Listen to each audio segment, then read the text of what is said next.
Here Cool. and then do those quick introduction. All right. Hello, everybody. Welcome to the Monday morning drawing session. This is where tattooers and other artists come in to do their homework. Hosted by Jake Meeks from the Fireside Tattoo Network. What's going on? Of course, thank you for taking the time to tune in. Thanks to Guy and the Reinventing Network for webcasting this out through the Reinventing Network. Reinventingthetattoo.com is what helps support this, at least from our end. This is supported also by the Reinventing subscribers, and we have a bunch of events coming up. So we'll talk about that throughout the course of this. Jake, you want to take it Yeah, away from here? man. I'm going to stop my video and mute my All mic right. and bring on Jason. Sounds good. What's up, Jason? How are you? All right. So we just have a small group to start today. I don't know how many people are watching, but just looks like just the two of us. You got to put some drawings up, contribute. Yep, I'm Uh, actually signing into Zoom on my iPad as we speak. So, Sweet. Sounds good. What's up, everybody? Yeah, I and as hope. we get started, this is the good time for everyone to share it around, make sure you're liking it, and if anybody wants to zoom in, hit us up in the chat room. We'll share the Yeah. link. Yeah. I mean, I know some people are probably not super comfortable getting on screen and drawing. They'd rather just draw, just watch and draw on their own, which is perfectly fine. But it is cool to see what other people are kind of working on, as we talk. One thing that we were talking about is like kind of what this thing is going forward. Gabe and I, when we first brought it up, or whenever he first introduced the idea, it was just kind of like, a reason for tattooers to start working on their drawings a little bit early, and sit around and just kind of drink some coffee and talk about our projects for the week. But if we're open to ideas, if someone has, if Jason, were you mentioning? Were we talking on Instagram about the idea of like making it a little more uh, formal, where everyone was working on solving the same type of problem or something like that? yeah, a little bit more focused down. Yeah, and we could always do something along those lines. One thing that I think is pretty helpful, if we're all drawing for the upcoming week, and one thing that I think is kind of helpful is whenever you're kind of stuck on something, or you have multiple ideas and you can't pin down what you want to do, just throwing it out there for the group, for the community to chip in and help. We've been doing that on our Find Your Style group on Monday evenings, where we have specific assignments, but a lot of times people are coming in and there's already something on their mind, like that they're working on the outside of the assignment that we've given them. And maybe they're struggling with a layout or something like that for that week, and there's only like 6 of us in that group, but we'll sit down and kind of find a way to all kind of chime in and see if we can help solve the problem for that drawing for that week. Sometimes just getting a fresh perspective on something really helps. So we could always kind of go that direction with it too. It'd be nice just to get feedback from people, and if people just want to sit and talk and work on their own projects, or watch someone else draw while they're working on their own projects, that's cool. If you want to try to make it a little more formal. The one thing, Gabe Guy is on Monday nights, he's doing the kind of super structured, like specific assignment, solving a specific problem, right? Yeah, and just for the canon or for the official record, anything from my end about this was definitely coming from his ideas and insistence. He was like, envisioning people doing their homework together and talking like they, might have at the tattoo studio, Yeah. before hours. It's something that he always does. And, if we hit it like an hour later, then he might be in his gazebo sipping tea and joining in a little more. But Yeah. he's also Yeah. doing the painting night, so they were all painting until the wee hours last night. Yeah. I missed that. How did that go? Was it a landscape or a seascape or something last night? Yeah, it was landscape themed, but a couple of different people beamed in with what they were working on.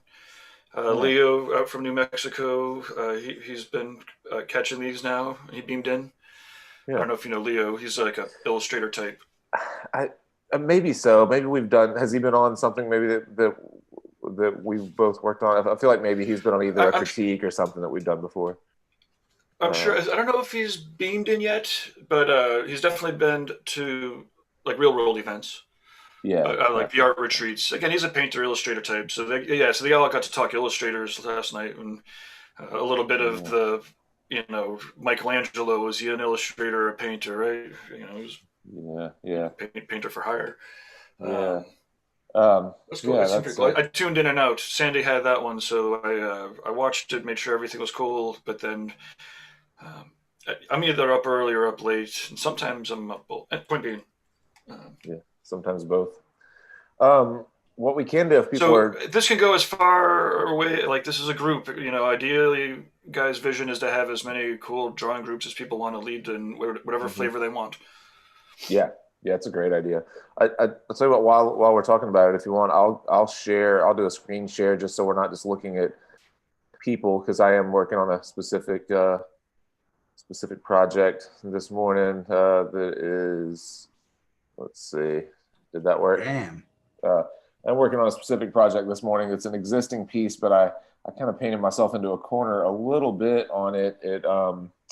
It's this kind of it's just started. We just started color here. I'll kind of show you as we go around. This is the side. This is the last value kind of session.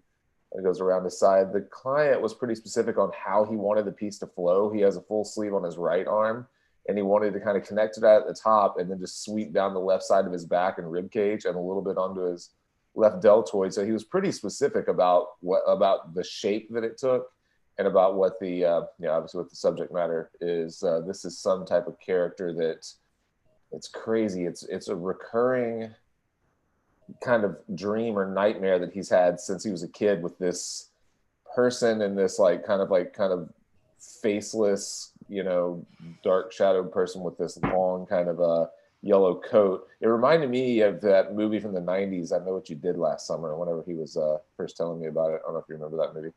But uh, but uh, but we did it kind of like walking with this creature kind of walking along this dock that it was kind of leaving chaos behind her, and she's carrying this lamp, and I decided to throw these little like figures in the lamp, these kind of souls in the lamp. But one thing that I did, I was just doing a rough kind of color block in with it.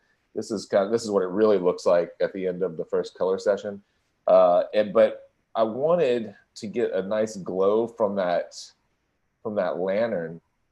But the coat being all yellow, I had kind of scrubbed in just that straight yellow, and I realized that that's already pretty bright. So getting that glow coming from the lamp was going to be a little bit challenging. So what I think I'm going to have to do is this is what I started doing last night and this morning. What I think I'm going to have to do is come back and mute these yellows a little bit on the outer edges and just have a few intense, like maybe just on the base of the forearm here, have a really intense light, and then maybe a little bit more, just on the hands and on the front of the coat right here, and then let some of this other yellow kind of mute down a little bit so that I can get that intense kind of glow from the lantern. So that's kind of what I'm working on this morning. This appointment's for tomorrow, so I've got a little time to kind of play with it today and see if I can solve this problem. I always find it interesting just to chime in and give a little bit of my 2 cents on anything. I always find it interesting every time I see like lanterns. It's always like a yellow orange kind of light coming off of it. I think some of the most interesting pieces I've seen are where people really start to play with the color of the light coming off of the light source. Yeah. If you Yeah. are curious, man, maybe you could change the color of the light coming out of the lantern, Yeah. cast some reflective light, and might give it a little bit of a different dynamic.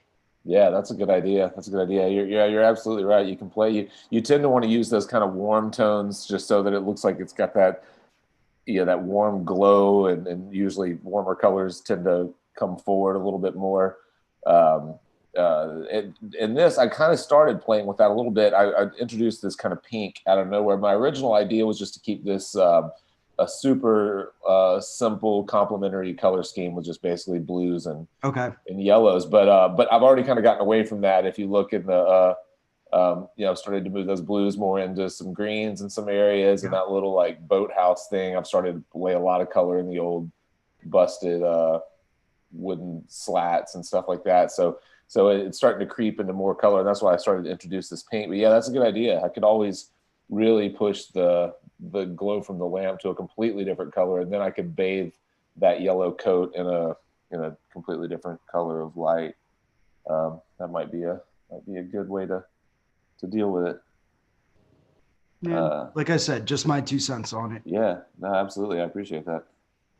Uh, So I've got a couple more people joining the Zoom. There's just about 100 people throughout all of the networks watching at the moment. Sweet.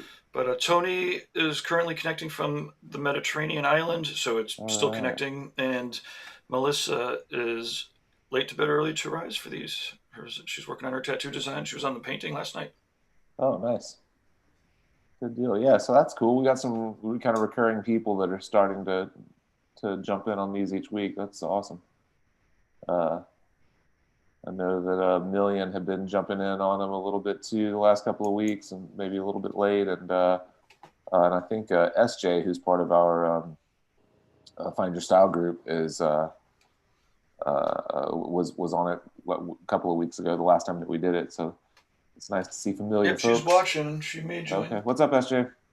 Yeah, it's nice to see some familiar people, especially doing You this know, each week. If we get more comfortable with each other, I think it just becomes that much more fun, and people can be that much more helpful with each other. absolutely. And I admit I did not text everybody this morning. Uh, The last one or two I like went through for an hour and I was hitting everybody up. yeah, yeah. Well, hopefully, But I'm hoping going that forward, you as don't have to the do that. yeah, I mean as the app kind of gets through the red tape and happens, then the all those notifications will happen without me bothering people if I can Yeah, six more. yeah, Gabe, a yeah. little bit more of a technical question, but is there any way to set it up as like a reoccurring weekly meeting that has like the same meeting number, same meeting link? Yeah, we just need to be careful because if we do that with Zoom, then it as the streaming connection goes out, it's definitely preferable to have like a nice, good, fresh meeting that goes to a nice, good, fresh event so that all of the replays and everything happen kind of on their own events. Gotcha. Yeah. Often, if you click recurring on one of the 2 to 3 to 4 different technologies that we're using, all of a sudden, you're like, why, it could cause uh, technology confusion. One thing that we could probably do is try to get the link up the day before, a couple of days before, because yeah, I know the last couple of times or each time I've been throwing it up on my Instagram and on the Fireside Instagram like literally an hour or less before the actual thing starts. So it'd probably be Yeah, helpful if it's we got not. it I early. mean, in some ways, we could send it out to a million people ahead of time, but if they're not paying attention an hour or 10 minutes ahead, then they're not going to tune in. Yeah, But the goal really is, I think that link that I sent you to send them to the Reinventing Community event. yeah. And so, yeah, as soon as we create that, I mean, ultimately, the only thing that's stopping us from doing so is we need to finalize the buttons. But once Gotcha. we do so, then ultimately that's got the link to watch. It's got the link to the Zoom. If anything gets changed last minute, again, that's the other thing. If we send out a Zoom link and all of a sudden that Zoom event gets weird and corrupted and it's a different Zoom, we just Uh, sent out the Zoom link to 25 people and all the we yeah, have to send it yeah. out again. Gotcha. So having like a you know a destination page, and ultimately it'll be the event destination page.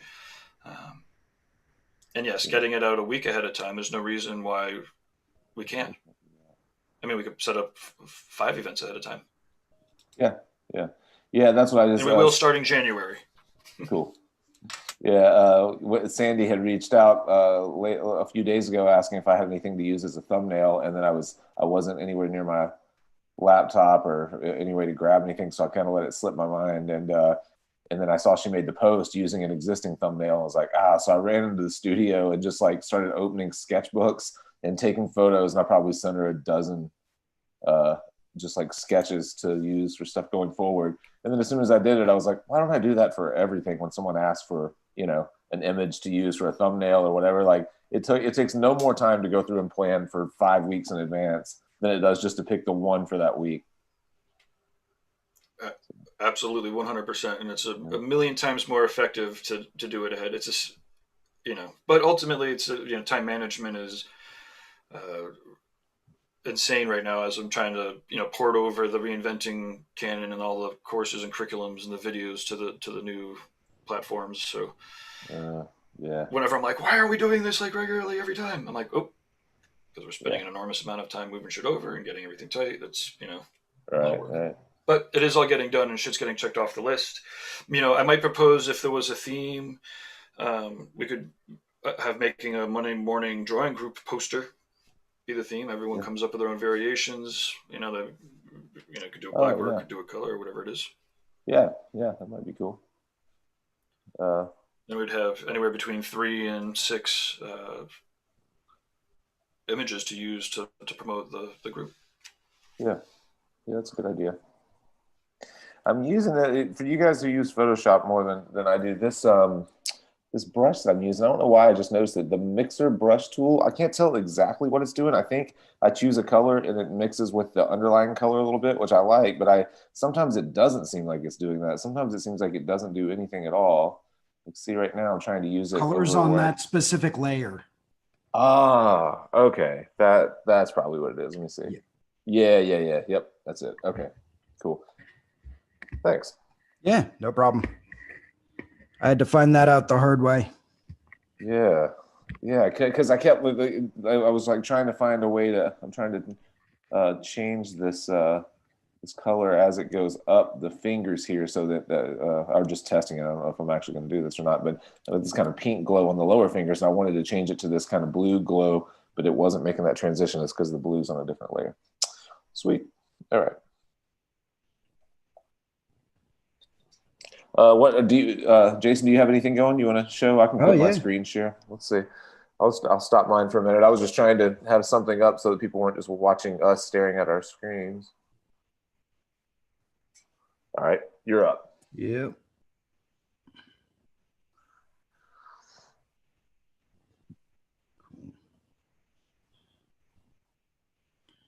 So this is a concept sleeve I'm coming up with to pitch to someone. It's Yeah.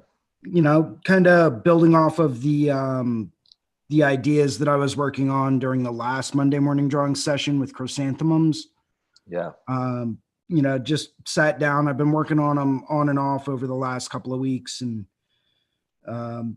finally got one down that I wasn't, I was happy with it. I know I still got a little bit more work to do with them.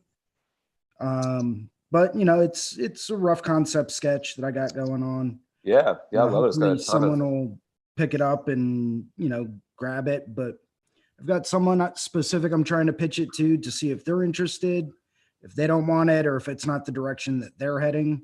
Because this is one of those people that, I've tattooed before, tattooed them plenty of times. And, they gave me that classic line, "Oh, just do your thing. I trust you." And it's like, all right, well, that's not really helping. Yeah. Give me some type of direction. Yeah. Well, we've had that discussion a lot over the years on our show about first off, just needing someone to be invested in what's going to go on their body for the rest of their lives, and something that we've been talking about a lot in the Find Your Style workshop is how to like really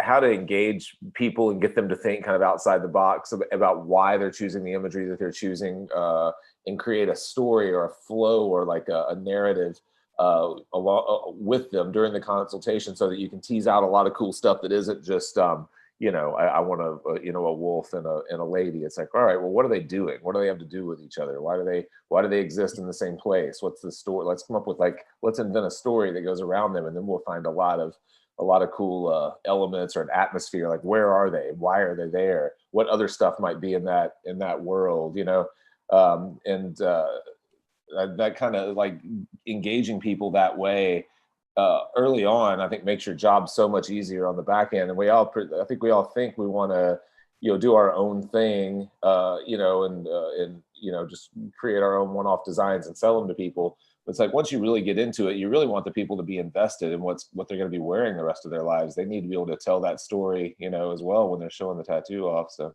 Oh, uh, absolutely. And I'll sit down with people. I use a program called Notes Plus on my iPad every time I go to take notes. mhm. I find it super helpful because I can actually, well, I'll show you. I'm already sharing my screen. Yeah, Um, Notes Plus. I'm gonna make a note of it. so like this is going to be the next area that we're working on, and it's a nice little side piece, mid thigh up. Hmm. And I asked her what are some of the stuff that she saw that she liked. She said she saw a few different images of snakes and flowers that she really liked. So, okay, great. You can add in measurements, you can add in images, and I'll write down, just descriptive words. What are they looking for? Something elegant, something feminine. They like bold lines and lots of super dark black shading. The red notes are actually from the first time they came in to get tattooed, and that was their lower left arm from the elbow to the wrist, where I was working around some existing tattoos. And this one's going to be starting from scratch on a totally blank area. So I've got a lot of like room to go with, Hmm. but they also said that they were interested in getting a full sleeve on their right arm. So it's like, okay, well, here's a concept. So the drawing I'm working on is a concept for a full sleeve. Already started working on their side, which is in a different folder. So this is what I kind of came up with for their side. Hmm. Probably going to go through and simplify some of the petals a little bit. Maybe Yeah. take out one or two of them, but came Yeah. up with that as a draft based on the photo I took of them, the measurements, snakes and flowers. I sent it to them as a draft. They fell in love with it. Yeah. So Yeah. now I'm That's starting awesome. to think ahead and plan out the next piece. So this person, they're thinking it's going to be either the piece that you're working, the concept piece for the sleeve, or this, or are they looking for multiple pieces with a Oh, they similar want to do both subject matter? eventually. They Okay. wanted to go with their hip thigh area next. Yeah. And then possibly looking into working on a sleeve moving forward after that. Okay. So we'll kind of Yeah. see what happens and what they end up going with. Yeah. This piece is definitely going to be next, and then they're just going to keep going from there. Yeah. Yeah. I already Yeah, man. started throwing around ideas for their. I told them ahead of time. I'm like, you're going to get a back piece. We know you're going to get a back piece. Let's start thinking about that ahead of time. So I already started throwing around different ideas for that. Sweet. Yeah. I like to Yeah. plan ahead. Yeah, absolutely. I like how that thigh piece kind of how the pedals, you given an opportunity for the pedals to kind of sweep down her thigh. You could probably add some other vegetation, some leaves or something that swing, or either soft background elements or maybe even that swing in front of an area. There's there you've got a lot of cool like opportunity for the snake to kind of fall into a few of those petals and then have Yep. drop shadows on another few, in some other areas so that it really like tucks in and out of the flower and stuff. I like the way that the concept is awesome. You could really push a few elements like I said, Yeah. establishing like that light source and making sure that the snake kind of like tucks into like some of those petals overlap the snake and stuff like that. Yeah, Uh, I'd probably bring some leaves down around this area, just to yeah, exaggerate that flow a little bit better. yeah, And, yeah, like I said, this was the initial sketch. There's a little bit more refinement that's got to go into it. Nothing crazy. But that's generally speaking what I'm kind of working on. yeah, yeah. That's awesome. I love it. Who else? Let's see. I'll go over to see who else Jake up. Russ Abbott says, "Good morning, Jake," from the Oh, Facebook. what's up, Russ? I haven't talked to him in a little while. He's like, he is a madman with Tattoo Smart. Russ told me, I don't know, probably a year or so ago, he's like, we're going to put out a new brush set every week for the next year. And I thought, that's ambitious. And sure as hell, he's done it. I don't know Yeah, why. he's I don't know doing why I doubted some it. sick streams too.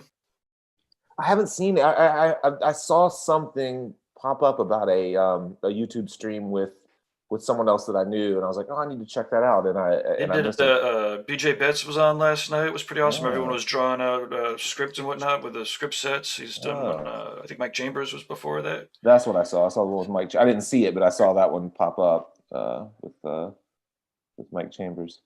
Sweet. I'll have to jump back on. I assume that those are available for replay. Yeah, they're up on the Tattoo Smart YouTube channel. Sweet.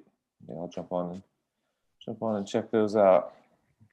Who else? It looks like there's a few other folks up now. Melissa, see you're working on something. So this morning I'm working on a piece that's coming up this week. It's a returning client. We did a gnarly cover up.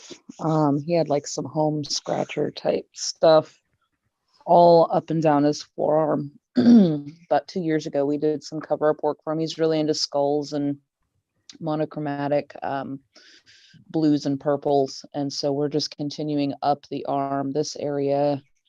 It's going to cover, let me pull it up. So he's got 2 little ditties that we're covering with this portion. What program are you drawing in? So this is Adobe Sketch. I don't have an iPad yet. This was my jump from traditional to digital. Gotcha. What is the tablet? It's the Samsung, came out last year. It's the 6. Okay. It's just an 11-inch. Gotcha. So this is the bottom section that we did the cover up work in 2 years ago, and then we've got these 2 that we're working with. Yeah. So we're just having some fun with it. Yeah, pulling that inner glow kind of thing is a fun trick to play with, for sure. That kind of like getting all that blue light coming from the inside and then kind of deciding how far it kind of bathes out onto the, into the sockets and stuff of the skull. It's always... he loves like all the glowy effects and stuff. He wanted to do some armor type stuff with it, and because of the cover-ups and whatnot, I was having a hard time getting some dynamic in there. And so I started looking at like DNA strands and stuff. It's like, hey, this would be really cool. So that's ultimately what I've kind of fused into these. Give it some motion and whatnot. Yeah. Awesome. Let's see, who else? Tony, you're working on? Well, looks like he's just reading. Yeah, well, I'm just taking reference. Yeah. I'm just doing a little collection for autumn. So I'm just looking at the season's birds. I'm not sure what to do, like, really, to be honest. And you guys still are pretty well locked down. You're not tattooing much yet? Well, we're not locked down here, thankfully, but on in the rest of the country, yes. Yeah, like I'm quite happy that I can actually leave my home and stuff like that. Yeah. But as far as tattooing, you're still not doing much tattooing just because the rest of the country. No, not really, because people here is very close-minded. So in terms of like colorful tattoos and more elaborate tattoos, it's very difficult to engage people. Really? So yeah, it's quite shitty. So when people can get on the airplanes again, we'll have to pitch the Mediterranean island tattoo vacation and get a pretty bird tattoo. Yeah, actually. I'm in. I'll sign up. Yeah, absolutely. I've been watching these. I don't know why when I'm drawing, I watch more YouTube than anything now. But I watched this couple. Their channel is called SV Delos, Delos, and basically they just sail around the world. It's like they just had a newborn baby, and it's a couple. He was like a software engineer or something for some years, and then he bought a sailboat, and now they just sail the world, and they're all funded by Patreon and stuff like that. And they're like, there's no drama or anything on their channel, so I just kind of hang out and it's in the background while I'm drawing. And I was thinking the other day, I was like, I could totally pull off this same thing with Fireside, with just with a sailboat and a small tattoo setup, and just go to these small islands and tattoo based on whatever inspiration I found in that area, and just let it all be funded by Patreon. I don't think you probably could make a great living doing that. Actually, that would be awesome. Yeah. It's so yeah, now that's on my mind. I don't think I can do it, but somebody should. If someone else does it, I'll support it. That's cool. Yeah. Still down with the inspiring tours idea, Jake. The small groups doing really amazing things and recording it, but we gotta wait for. We didn't really put that out much, but a year, I guess it's been longer than that. A couple of years ago, well before COVID, Gabe and I were talking about doing this inspiring tours, and we looked at renting this castle in Tuscany, and we were trying to find a couple of leaders for it to kind of like a tattooer and an illustrator or something like that. And it's probably for the best that we didn't plan it, because by the time it would have happened, it would have been right in the middle of COVID. Yeah, in the middle of Tuscany. We thought about maybe going down to South America too as a first step, but I was some of those I was having to convince Emily of. You were coming up with some wild, like going to India and all these things, and my wife was not down with the really exotic ones. I was having to play the middleman in that conversation. It's a crazy world, but it all exists. Yeah. The tattoo scene in India is pretty crazy, although so is COVID at this point. But they're doing like an online tattoo convention or online tattoo competition. Excuse me. Mm-hmm. Yeah. This is completely off topic, but I was just I was looking down at I was making a note of whatever you do about Notes Plus, and I wrote it on a sheet of paper this morning. One of the reasons I was a little bit slow getting on here, I was just looking at everyone's like Cyber Monday, Black Friday things, and I was going to buy some ink sets. Man, if you buy right now, I'm just throwing this out there. This has nothing to do with me or you or Fireside, but Solid Ink has like a 15 or 20% off thing, and I was looking at buying 2 of their 60 ink sets. It comes out to $8.50 a bottle for a 2-ounce bottle. If you do that, it's 120. If I buy 2 of those, it's 120 2-ounce bottles for $1,024. That's a pretty good deal. I think I might do that whenever we get off of here. So, yeah, and Eternal had a similar deal. They're like 25% off, but their sets are so much more expensive that the trade-off isn't quite as they come out to like almost $12 a bottle instead of $8.55. But anyways, I'm not plugging Solid Ink or anything. I do like it, but I was like, man, 2-ounce bottles of ink for like $8.50. If you're running a shop and you're supplying ink for your artists, and you may as well stock up today. Yeah, that's awesome. What if I may ask, what brands do you like? I use Solid, Fusion, and Eternal mostly. I've been using Empire's gray wash sets, but I don't. I'm not very loyal to one. I just grab whatever each time. What about you guys? Industry, all the way. Industry Ink. Yep. I've never even heard of them. Yeah, they haven't been around for all that long, but I got to meet the guys that own it and run it. Got to talk to the chemist about it. They're EU certified across the board, so which apparently is pretty difficult to get. What kind of certified? European Union certification. Okay. Yeah. So so everything's the same here as if I would buy it in anywhere in the EU. Really like it. Super vibrant. Just it's a little bit thinner in consistency than Eternal, and I tend to tattoo like I tend to paint, so I use a lot of liquid acrylic, and it works fairly similar. A lot of great saturation, but still very, very easy to go in. Check that out. Give me the name again. Let me write that down. Industry Inks. Industry. All right. I'm not sponsored by them or anything. I just really like them. Yeah.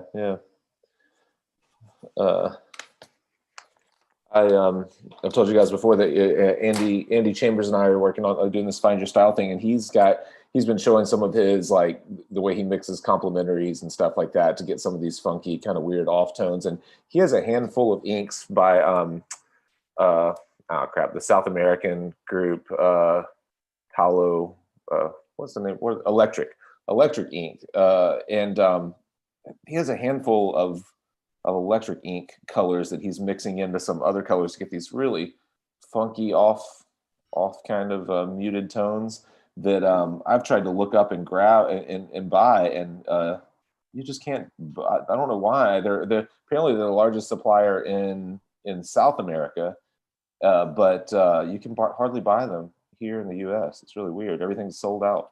Yeah.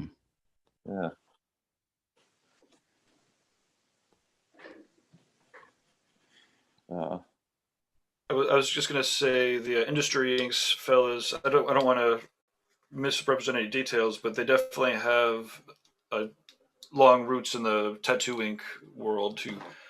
Yep. So it's like they might be a relatively new company, but they've been around it for a while. They've been doing it for a bit, yeah. And where are they based out of? Right now, Allentown, Pennsylvania. Okay. But they're looking to relocate soon, from what I understand. Could be wrong on that, but that was the rumor going around the last time I drove up there and talked to those guys. Really great guys too. Well, cool. Well, yeah, I'll check that out. Anyone else got any updates on their drawings that they want to share? There you go. Tony's got something. Got your reference going now, Tony? Yeah. I just made a bullfinch, I think it's called in English. Yeah. With some skeleton sort of riding it. Yeah. Just to warm up my hands, I guess. Yeah. Do you do kind of preliminary drawings each day before you start working?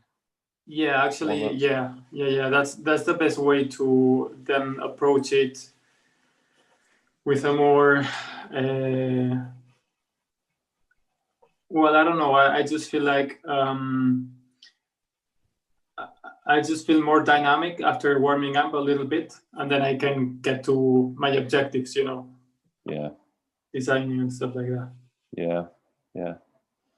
I was listening last night to an interview with Peter Moorbacher, illustrator, and he was he's a digital artist, but just does absolutely incredible illustrations, and he was talking about all the most successful illustrators, painters that he knows are quantity over quality artists, and they do a minimum of 100 completely finished paintings a year, and many of them like start and finish work every single day. And so he had this idea, a lot of times I'll pick something to death and I'll either give up on it, never finish it at all because it doesn't go the direction that I like, or it'll take me forever to do because I get so indecisive and I get too caught up in the final result. And he was talking about this idea of like, you should get so good at something that you end up feeling guilty about how easy it comes to you and how easy it is for you to put something out every single day that that blows people's minds. And it's not because you're doing anything unique or new. Most of the time it's because you've done it so much that particular thing has become really easy for you, and then that's when you really start to build and get some interesting ideas. Smart guy, really, really incredible illustrator. Yeah, I truly believe that the real artists, they are really hard workers, I think that Picasso was the one who said if you're waiting for inspiration, it better catches you working rather than sitting on the sofa and smoking. Right. So yeah, Yeah, absolutely. Yeah.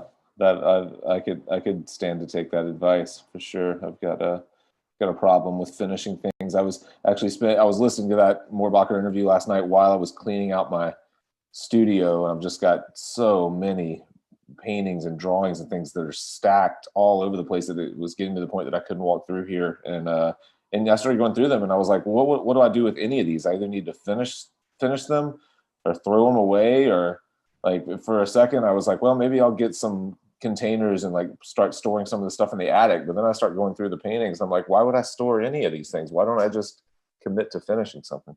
That would be better. Yeah, actually, and it's so frustrating to keep storaging stuff that it will never find a purpose or something like that. Yeah, I have like drawers and drawers full of paintings and stuff like that. It's like I should maybe give it away or something because I don't have space left, Yeah. it's like I'm pretty sure that someone would be happy to take it for me or something rather than me keeping it here. Yeah. It's funny. I have friends or family or whoever come over. Like we had some a small group of people, not for Thanksgiving, but for some holiday or occasion earlier this summer, and people were going through the studio, and you have all this stuff that's stacked, and they were asking like, oh, I love this one. I'd love to to take this, or I'd love to have this, and I get like almost offended because it's not finished. Like I can't let that leave here, and then you're going to hang it up thinking that it's finished and showing it to other people and saying that it's finished and it's obviously not. It'd be embarrassing, but it's like, well, what am I going to do with it otherwise? Why don't I just give it to them? Yeah, it's so frustrating. Even Philip Blue says that it's quite shit to paint because you never know when to stop. Yeah. Even if it looks finished, it might not be. It will never be. Yeah. So I was listening to a podcast the other day. I think it was called Art Bound. A couple of people that were on there, very well-known gallery artists. I think one person was part of Oil Painters of America. And they made a comment. They said it actually takes two people to finish a painting. One person to do the painting and the other person to tell them when to stop. Yeah. And it really does bring up the question of when is something finished? Finished when you think it's finished, or is it finished when someone else thinks it's finished? I years ago I took this a week-long workshop with Casey Baugh, and of course 30 minutes into his portrait studies or whatever, they look awesome and painterly and completely done, but he painted on it for this one for like 3 more hours. I actually own it. I bought it. Where is it? I think it's in the other room. It's beautiful though. But I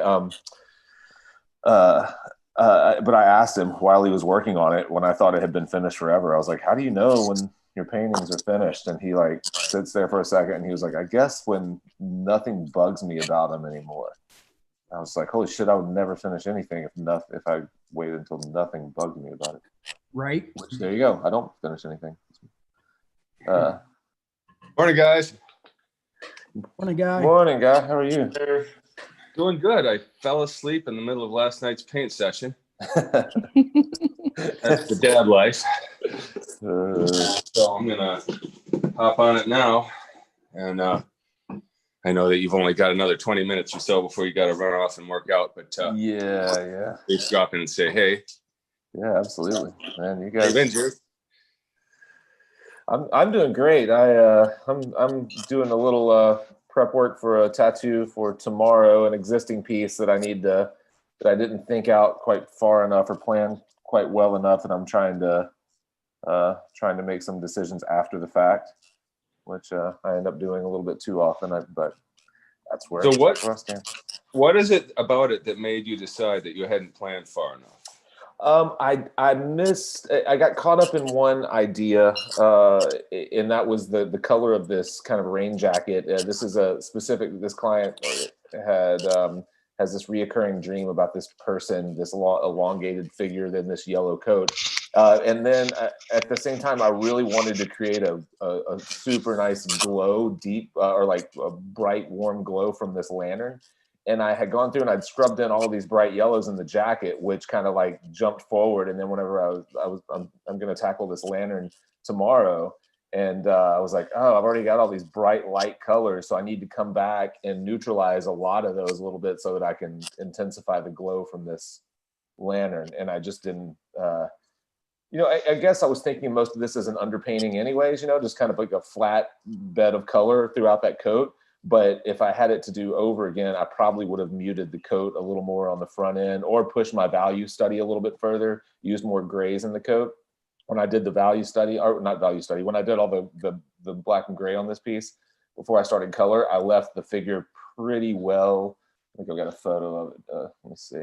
Yeah, see, I left the coat pretty well open in a lot of areas when I did the first kind of scrub in. And so I probably would have pushed that a little bit further, or I should have pushed that a little bit further, and so that the light that was casting from the lantern had a where it was really clear where that light was actually going to hit and sit. So I don't know if this is just because of the Zoom call. I'm able to see you, but not your drawing. Oh, sorry. Yeah. No, here. Let me. I'd stopped sharing my screen. Let me share my screen. Okay. I thought. Sorry, I keep forgetting. Not everyone. Okay. All right. Yeah. Now. Okay. So the way that it actually sits right now. Let me see. Okay. So that was the end of the first color session right there. Gotcha. And so I'm trying to. So there's so much yellow in that coat, and I want to kind of get that. I want the lantern to glow, so I'm going to have to mute the coat down just a little bit. And then what I was showing there for a second, that's the side of it that doesn't show much.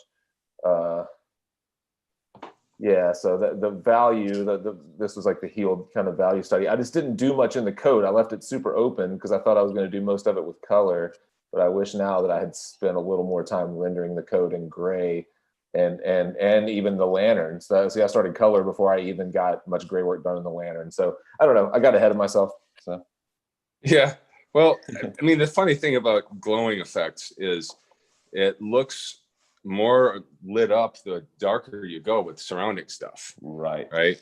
And I think that's a kind of a counterintuitive thought. I need to use more darks to make the glow effect better. But immediately just by darkening the lantern itself, it already makes the interior of it look a lot more lit up.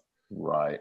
Yeah, but then the coat, I think that if you just did much more, strongly, identifiable directional lighting on it, coming from the direction of the lantern, it would definitely, having clearly rendered directional lighting in a piece often is all it takes to make something look luminous.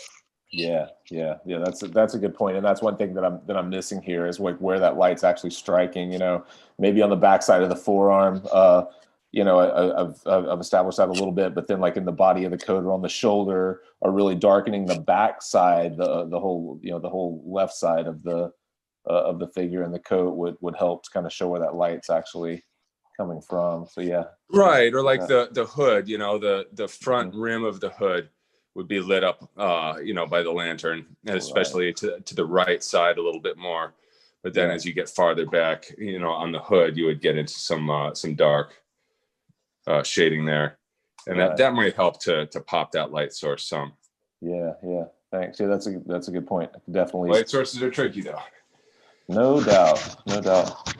I wish I could say that I had a formula for lighting, and I mean I've got a bunch of formulas, and some of them are kind of like what I was describing right now, but none of them work universally, because I find every time I'm doing a painting or a tattoo with a light source, I have to ask myself, which of my lighting strategies am I going to use?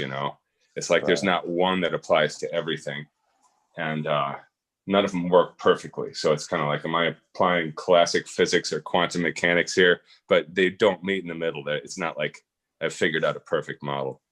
Right. Hey, sorry, real quick, Jake, could you stop the share so we could check out Guy's painting? Yeah, absolutely. Guy, I noticed I was going through and looking at at a painter I follow on Instagram, and I noticed that you had commented or liked on a couple of his paintings. I wanted to bring this up. When I was in North Carolina last week, I went to a gallery where Lynn Bogus had an exhibition. Oh, okay, yeah. Oh my God, man, these things were. I mean, they're incredible online. But have you ever seen any of his work in person? I've not seen any of it in real life, but I'll tell you what, I do a lot of like zooming and staring. It's, you know, like getting in really close and just staring at it and bringing my daughter over. Look at this. This is a palette knife. In fact, that's part of the reason why she did a palette knife painting last night. But yeah, he's kind of like a superhero when it comes to palette knife painting. Yeah, it's absolutely incredible, and the realism when you just get 10 feet away is, you know, it all comes together so perfectly, and then you step up on it, and I got some videos I'll try to post and share. You step up on it, and I would get like at a 45-degree angle to the canvas, and literally the paint is hanging in some of these things. The chunks of paint are hanging 1.5 inches or more off of the canvas. It's like the most impossible thing you've ever seen. Almost sculpture. Yeah. Yeah, it was really, really impressive. It looked like it had sold really well. I wasn't there for I don't even know if they did an opening. It was with COVID and stuff, but it was. But most everything there was sold, which is. I'm under the impression he moves everything he paints. Just out of curiosity, what kind of price tags were those carrying? They were all between 10 and 15,000, and a lot of them are pretty big, 4x6, 5x8, so some not quite that big. Some maybe 24 by 36, right. Smaller end, but some of them are really, really big. And what's so crazy is he does all of those things in plein air. And so I watched a little video of him going out, and it's actually on YouTube. If you just search his name, there's a video of him going out in his Jeep out in the middle of the woods with a little trailer attached to it. And he spends a full day constructing this like platform that's right on the side of a creek so that he has a flat place to stand. He's like driving 4x4s into the creek bed and laying out plywood. And then he builds a little structure with a canopy with a corrugated aluminum that he, that's over his head. And then he sets the canvas up and he sets a tent up and he basically spends the second day painting. And it's huge. I mean, the painting is enormous, and he's like out in the middle of the woods doing it. It's really impressive.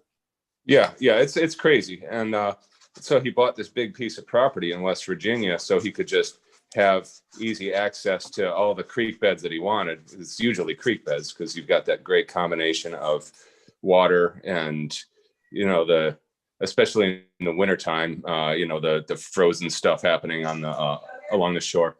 And that's his sweet spot. And so he just bought 100 acres of it to be able to immerse himself in it. That's awesome. Well, it's nice to see artists succeed on that level, I mean, I'm sure his gallery is doing really well off of him as well, but nice to see someone who's that good not starving. Right. Yeah, absolutely. Looks like we got another surprise guest. What we got here? Hello. I can't see yet. Is my audio working? I hear audio. Who we got here? Oh, hey, Russ. What's up, man? Hey, guys. Oh, what's up, Russ? Good to see you. Yeah, good to see you guys, too. How are we doing this morning? Oh, I'm decent. I fell asleep in the middle of this painting last night. And so I wanted to hop back on before, the live opportunity left us. And then tonight we've got our wave drawing session, which I'm excited about because I'm terrible at drawing waves. Awesome. So Andre Malcolm, right? Yeah, Andre. He's a badass. So yeah, I'm excited about that. I could probably check your Instagram and everything, but I'll just ask you here, what time is the wave drawing session? It is 9:00 Eastern. Okay. All right. I'll try to make it. Excellent. Yeah. What's new with you, Russ? Well, this morning I was just cruising around on Facebook enjoying some coffee, and I saw that you were live, and so I sent Gabe a text to see if I could just jump in. I didn't really plan to draw anything. Yeah. You don't need to draw anything. I'm happy to have you here. Awesome. So yeah, this is I haven't seen one of these morning sessions yet. What is the general idea here? Looks like you've got a few guests that are all working on drawings. That's mostly, basically you know, I mean, I have a tattoo drawing to do also, but I kind of just, I left off on this last night and I was unsatisfied with where I left off. So I'm doing that Sure. instead, even though I've got a client on Wednesday and just rough sketches. But yeah, the idea is we're trying to come up with as many of these kind of live participatory things as we can. Within reason, you know, and some of them we're trying to find other people to help us host them so we can just have more of them. Because Sure. this winter, I think, is going to be a big freaking drag for a lot of people. And so having drawing groups and painting groups and, you know, just a sense of community and having something we can do together, even though we can't, like, you know, be in the same room as easily. Sure. Yeah, that's what we're up to here. Awesome. How many people are you looking to have in each session? Is there like a cap or? I don't know what would be too many. I'd like to find out what's too many. You know what I mean? Yeah. We've had big groups where it just didn't get chaotic at all, where we had, you know, maybe 12 or 15 people on the actual Zoom call. And then, of course, people who are a little shy can also just tune in on Facebook or whatever and just use the chat and still work on a project or what have you. But yeah, with 10 or 15 people on, everyone was still really respectful and it did not get chaotic. Perfect. Yeah. I'd like to know what, you know, on these morning sessions, we've only done a few of these. This is maybe the third one. And Gabe has mentioned that sometimes there have been, you know, 100+ people that are actually watching, but not on the Zoom call, not live drawing with us. And I wonder how many people are actually hanging out and drawing and listening and just, you know, and what that experience is like, as opposed to the people who are actually, you know, zooming in and sharing their screen and stuff like that. Well, as always, I would ask anyone who is tuned in to hop on the chat real quick, tell us where you're from, and if there's anything in particular that you would love to see in terms of activities. We're curious to hear your ideas. Okay, so real quick, we've got hello from Brazil, greetings from California, hello from Luxembourg. Nice. Lots of GM. It took me a while to figure out GM is short for good morning. Okay. We've got Poland in the house, or in the video. Lots of Spanish that I can't speak. Nice. Yeah, that's one thing with it being a morning drawing session for, you know, for us. I wondered how many people, you know, if it's later in the day, are making time to jump in. Yeah, we are seeing some European participation here. Yeah. I wonder how many people have moved from coffee to booze. I didn't realize that I was dressing up as Jake Meeks this morning when I put this orange beanie on. As soon as I saw you, I was like, oh, yeah. I never wear this thing. My hair was crazy because I haven't had a shower yet, you know, and I didn't want to show up on the screen without it. So here we are. I knew there was something different about you. I don't think I've ever seen you in a beanie. Oh yeah, before. Russ, I got to show you my COVID beard. Oh yeah, let's see it. Boom. Oh my God. It's not wow. permanent. It's not white, right? So I need to shave it off because when I think I shave off like 15 years, right? So. The white is such a good look though, man. Like you know, you have a white streak coming out of your chin that you don't like your sideburns are still dark. So let's just say that Michelle is unconvinced. Okay. And well, you can let her know that I'm totally convinced and that it stays. It's clearly in her eyes, me just being a lazy slob.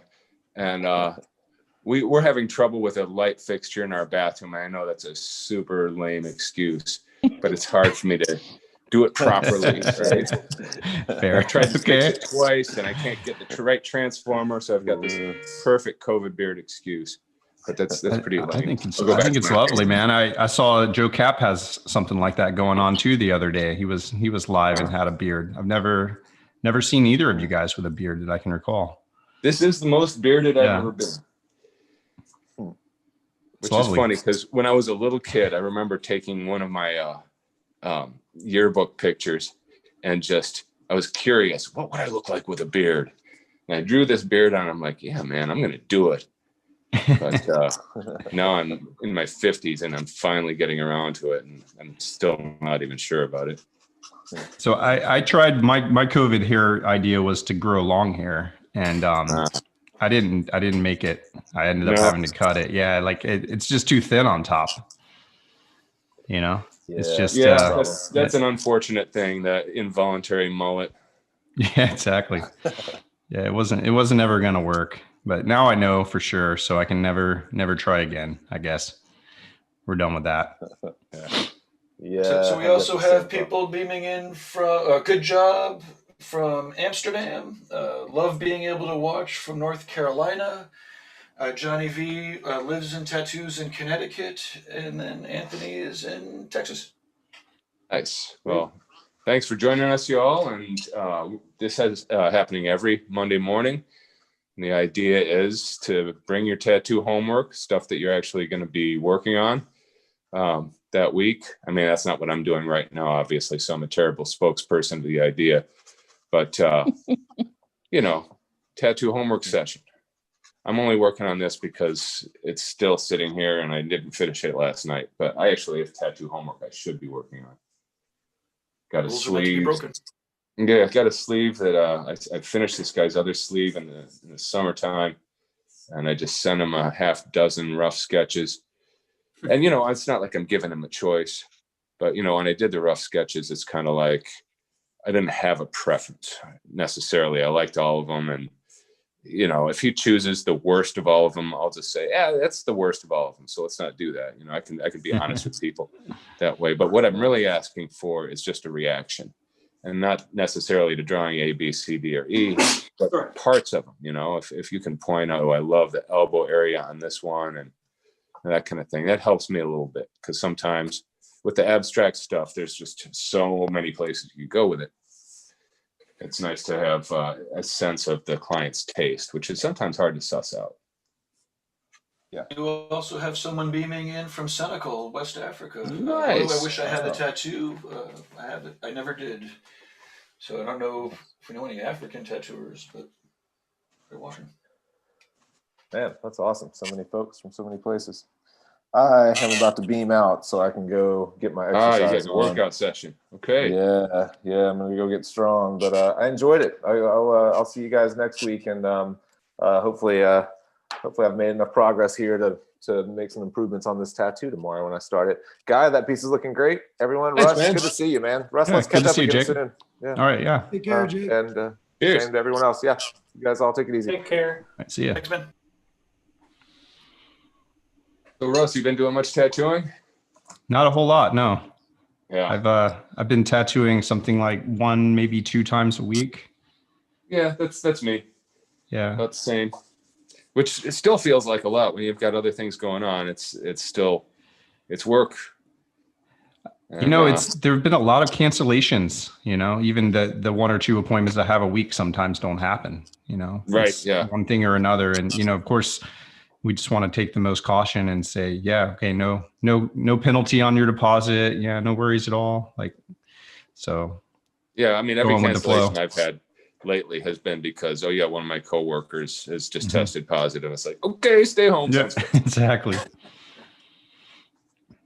Well, at least you got a busy shop going on there, and you still have Killian there. You got Brandon. You've got let's see, who else is there? Mr. Perpetual Roots. Pretty good crew. There's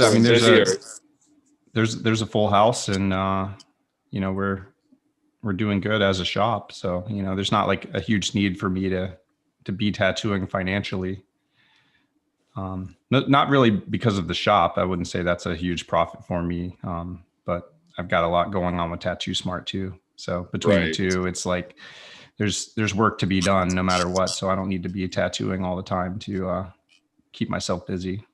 So what are some of the current exciting Tattoo Smart things that you've got in the works right now?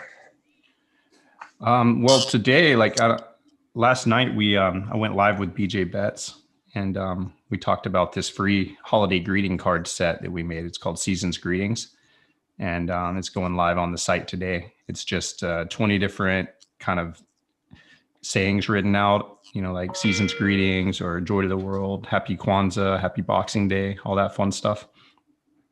And so it's just like a free set to help get you inspired to make a custom greeting card. Nice. Now, does BJ have any kind of a tool set with Tattoo Smart or anything like that? He does. Yeah. We had a set with him about a year ago called Penmanship. So it's just a bunch of,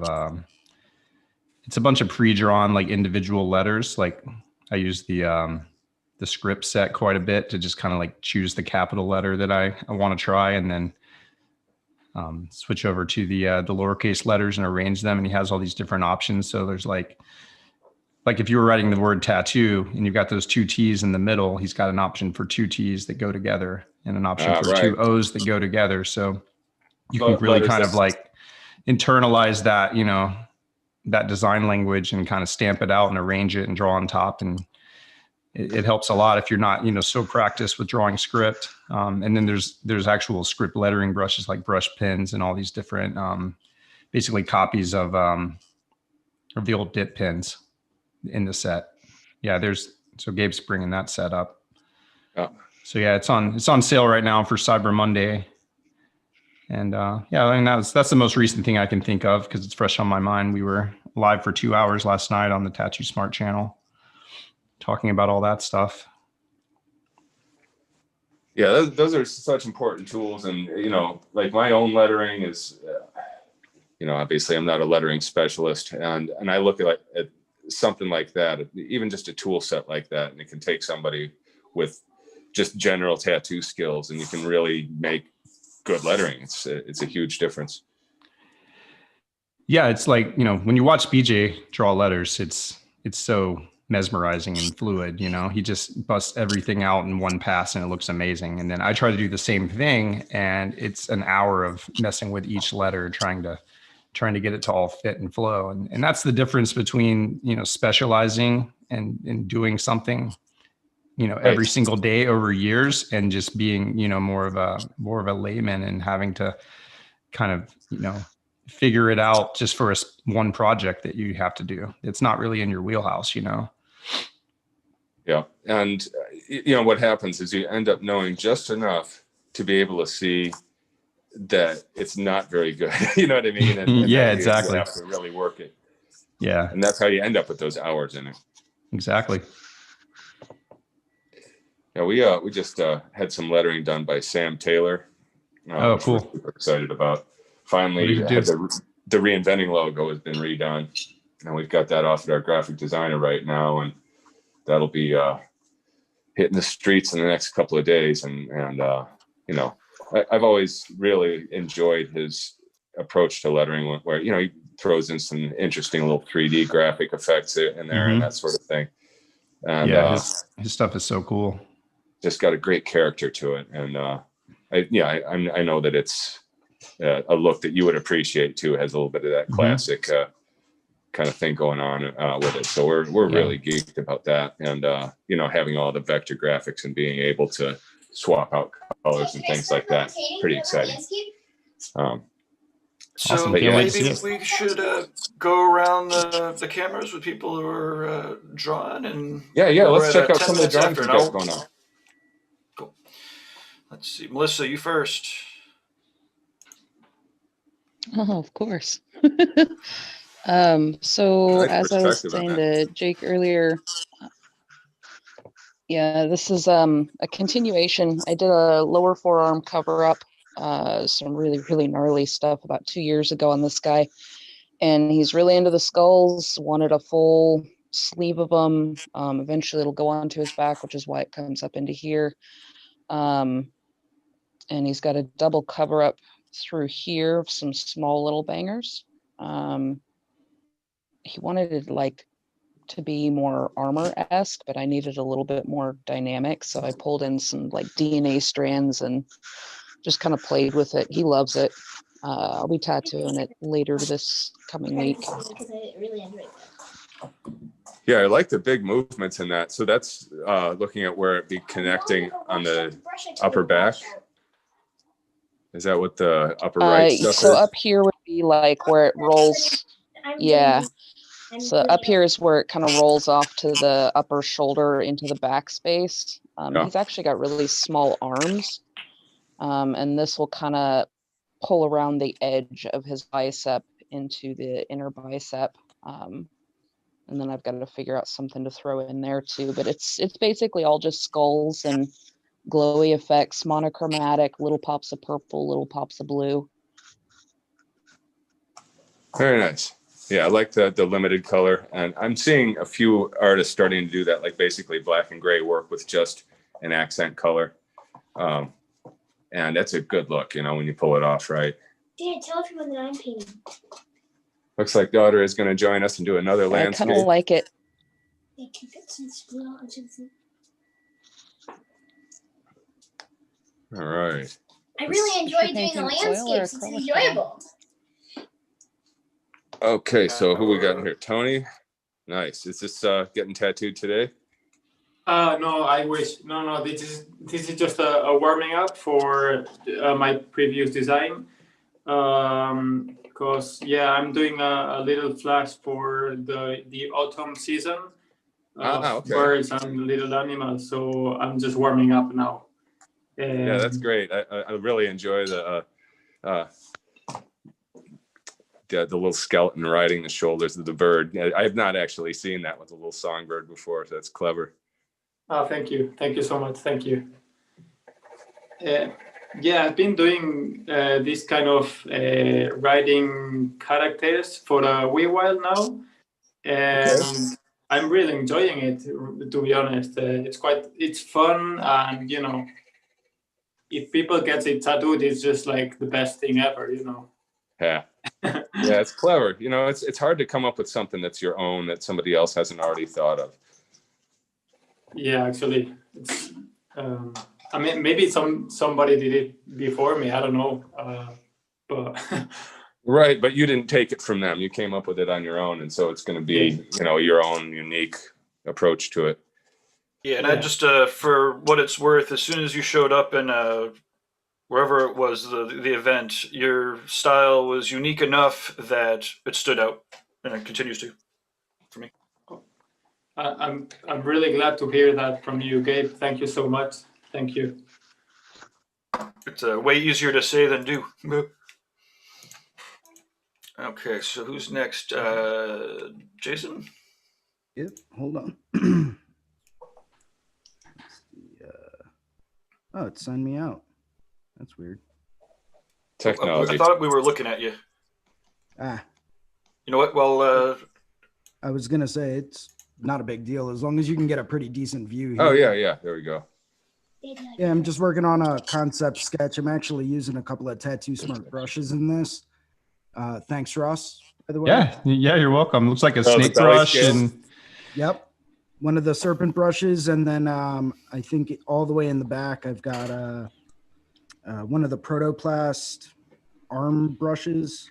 Yeah, cool. I see it back there. Yep. Yeah, I really love those protoplast brush sets just for generalized layout. Working on a concept sketch for a sleeve that, you know, I'm going to pitch out the idea to.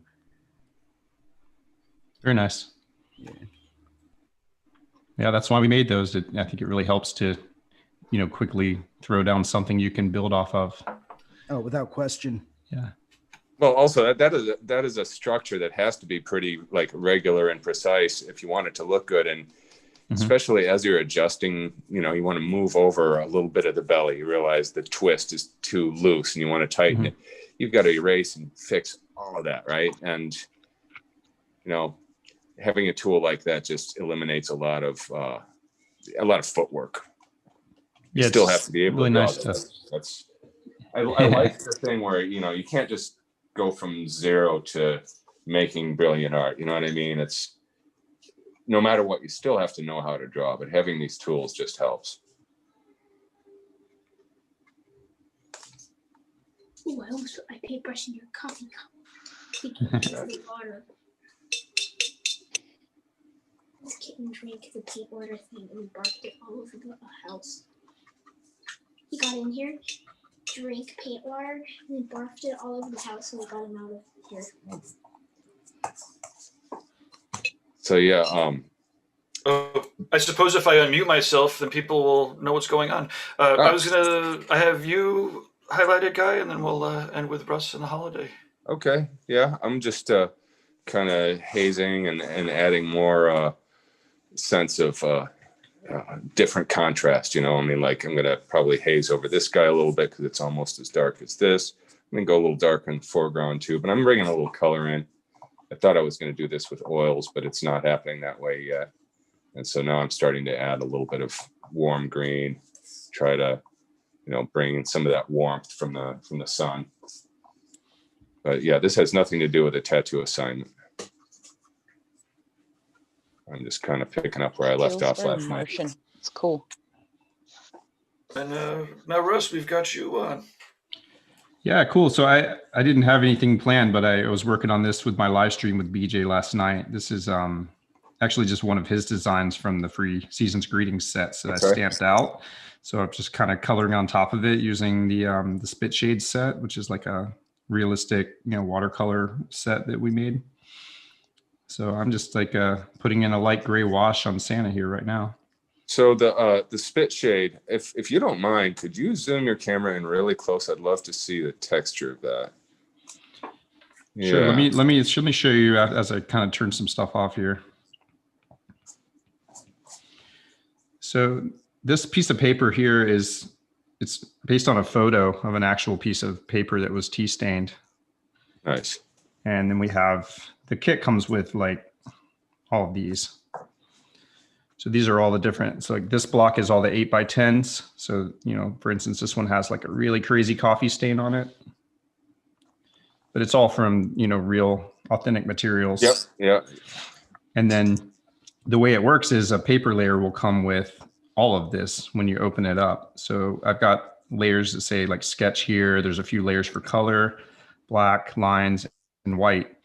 And all of these layers, except for the white layer, are all set the same. They're set to layer mode darken, which helps the color actually look right on the paper. And then the white has some different settings that make white look the way it would look on this type of paper.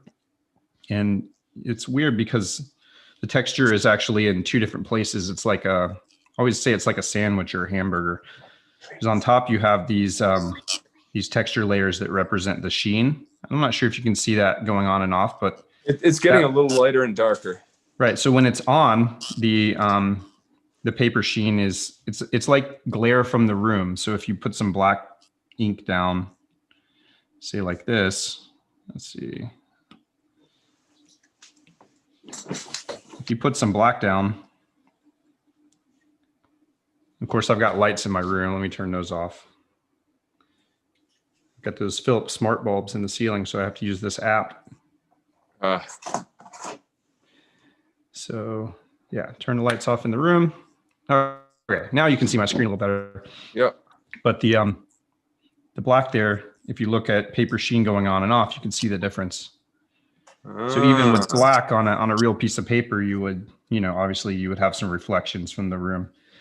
So it's possible to dial that up and down or just, you know, turn it off altogether. And then there's another layer that represents the shadow of the paper and kind of like bakes in some dark from the little divots in the surface of the paper. So that's the top layer. And then the bottom layer is just the photo of the paper.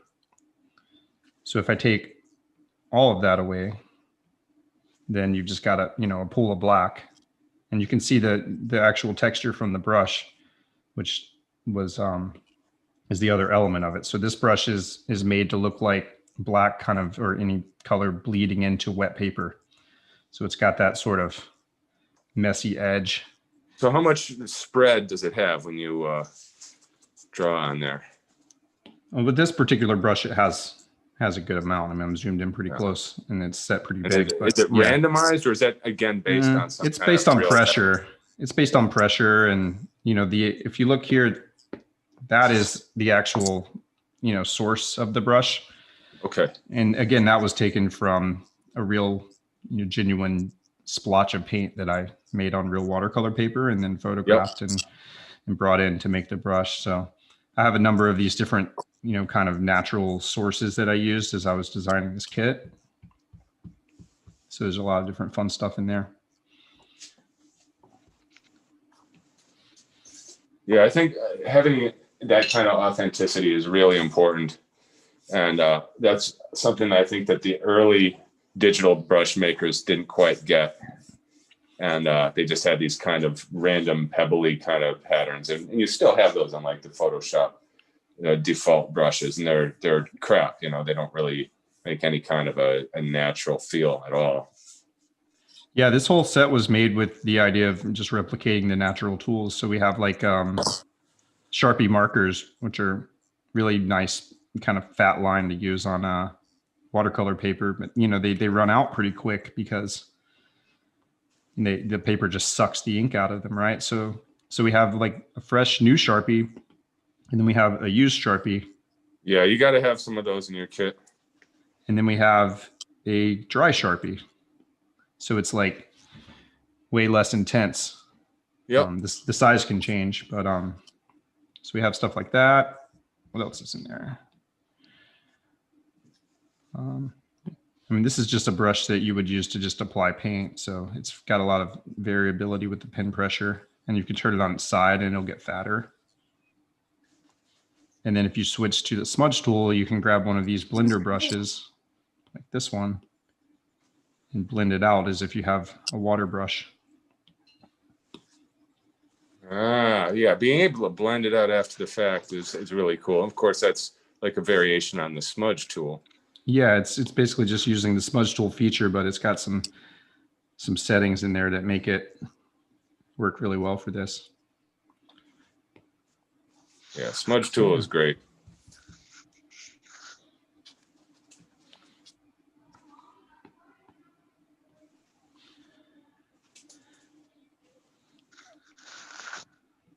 Tell everyone it's snowing here. Yeah, tell everyone it's snowing here. So who's got snow? Anyone getting snow in their neighborhood right now? We have a frost, but not no Yeah. yet. I got a lot of rain. Yeah, nothing here yet. It's trying to snow. There's snow, except it's just not that much of it. Well, got a 9-year-old in the house, so snow is a big topic. It's like one of the only things that redeems winter. So we'll see, right? Okay, so just to make sure that we have everything that we need, if everyone could go around and just give us your contact info so that people that are still watching or watching the replay will know exactly how to get a hold of everybody. Yes. Okay, well, for starters, Russ here is demonstrating Tattoo Smart things. And you can just find that at tattoosmart.com, right? And yeah, it's probably the best place to go. Yeah. And a lot of really, really cool products that other people have not thought of or put on the market yet. Russ has always been a little bit ahead of the curve with this stuff. And he's got a lot of great brushes and tools from various artists like the BJ Betts stuff. I know he's worked with Damon Conklin, and they have a really successful set of things. Killian Moon has done a bunch of brushes. I'm sure it's a much longer list than that. Yeah, it's pretty extensive at this point, and it's only growing. We release a new product like every week, so yeah, it's hard to keep track. But yeah, I guess the next phase of Tattoo Smart, what we're really excited for right now is the new website that we're working on behind the scenes. So we hope to launch in hopefully March. We're going to have a whole new insane website to house everything. So that's a lot of what I've been working on. Is it just reached a point where it's hard to like organize and, make available all these tools just because there's so many of them? Yeah, it's just overwhelming when you get there if you haven't really been following it. It's like right. It's like right. people are kind of trapped. They don't know what to get first, and so now it's about finding a better organizational system for everything and making it easier to navigate and having a different experience for a first timer versus an experienced customer. Yeah, that's also a tricky thing. Is you need to be able to serve the needs of both, and the same website is not going to offer different experiences unless you're really clever about it. Yeah, exactly. Yeah, that's one of the things we're really excited for, because it'll be like a whole different experience. If the website reads your browser and it says that you know you're not a customer, then you'll have a different experience than someone who's been around a little bit. But yeah, and as far as tattoo wise, I'm Ink and Dagger Tattoo in Roswell, Georgia, and at Russ Abbott on Instagram.